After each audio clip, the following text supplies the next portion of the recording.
I grew up in a church. I was born, raised up in the church, and I'm still in the church. So for me, God has always been real in my life. He's always played a part in my life. There's never been a time that I doubted God. He's always been there for me in my life, my entire life. One of my encounters that I experienced with God happened back in 2004. I was sick in the hospital, and I didn't know if I was going to make it out. I do have sickle cell, and I am a sickle cell warrior. I am a sickle cell survivor. I'm not going to say that I suffer from sickle cell, but sickle cell is a blood disorder that causes the red blood cells to have an abnormal shape other than a circular shape that's normal for everyone. My cells have a sickle shape, so they get stuck in the joints, in the veins, in different areas in the body, and it causes excruciating pain. And when that happens, you go into a crisis. And when you go into a crisis, you have a lot of pain, and you have to go to the hospital and get treated with medication. Basically, that's really the most that they can do for us, is give us narcotics and sometimes blood transfusion.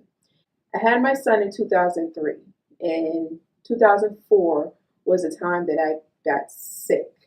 And it wasn't the first time that I've gotten sick. Anytime I go in the hospital, I never know if I'm going to make it out, but this time for me, it just felt different. I actually didn't think I was going to make it.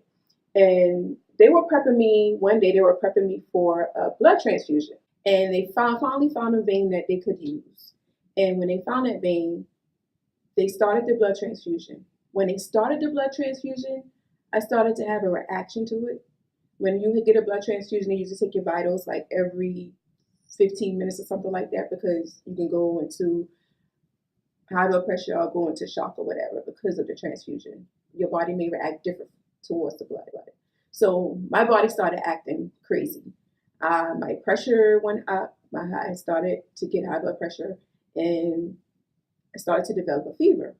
So they had to immediately stop the transfusion. When they stopped the transfusion, they got everything. They tried to get everything together, tried to calm me down, but for some reason during that time when they stopped that transfusion, I felt myself drifting. I felt myself drifting away from my body. I felt my life just leaving me at that time. And I remember my mom being there, and I had a cousin, my first cousin, she was also there with my mom. And as I felt myself drifting away, I was talking to my mom. I said, Mom, just take care of my son. Whatever happens today, take care of my son. And of course, that made her go ballistic because, of course, she don't want to lose her daughter. And I remember her starting to cry. She ran out the room, and my cousin ran behind her. And at that time, I just started to see darkness. I thought it was gone. And as I felt myself leaving, that was the only thing that I think of at that time was my son. I did not want to leave my son. The process was happening. It was kind of calming and soothing to drift. It wasn't painful. It just like going into a deep sleep. That's what I felt like. Just falling asleep, drifting away into that darkness. That's what it felt like. I knew I wasn't ready. It was fear, but then I also felt kind of calm and soothing on the other side. For some reason, I just felt like it was soothing for me to just drift away. All of a sudden, it felt like someone called my name. It said a tear, and I just came back just all of a sudden, like the snap of a finger. And I came back, and when it came back into the light, they were still working on me, trying to get me calmed down and everything. It wasn't really an audible voice. It wasn't a voice that I heard in my ear. It was a voice that I heard in my head. It was a voice that I heard in my heart. It was something that just called my name, and I knew it was God. I knew it was Him. It was Him telling me, it ain't your time. It's not your time. Fight, girl. It's not your time. So it wasn't audible. It's not anything that you hear by ear. You hear it by your heart. You hear it in your head.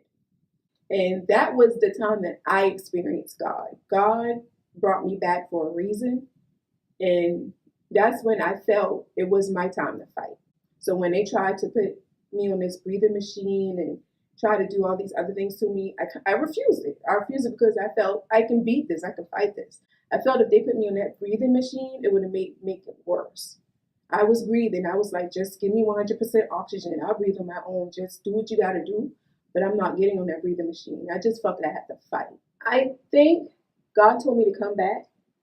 And I think God told me it wasn't my time because my work is not done. I can't say right now that I know for sure what it is that I need, what's my purpose in life, what I need to do, what I need to finish.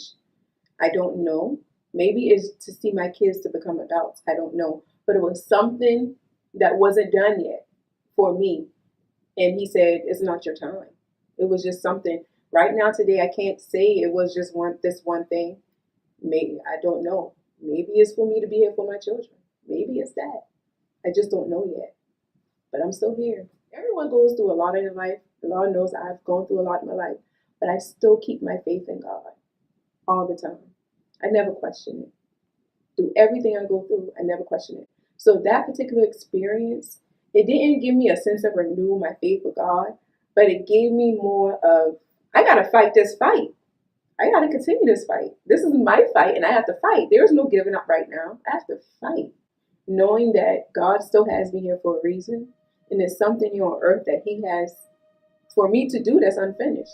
So I have to keep fighting. I have to continue this fight until He tells me, hey, this battle is no longer yours. It's time for me to, take you in.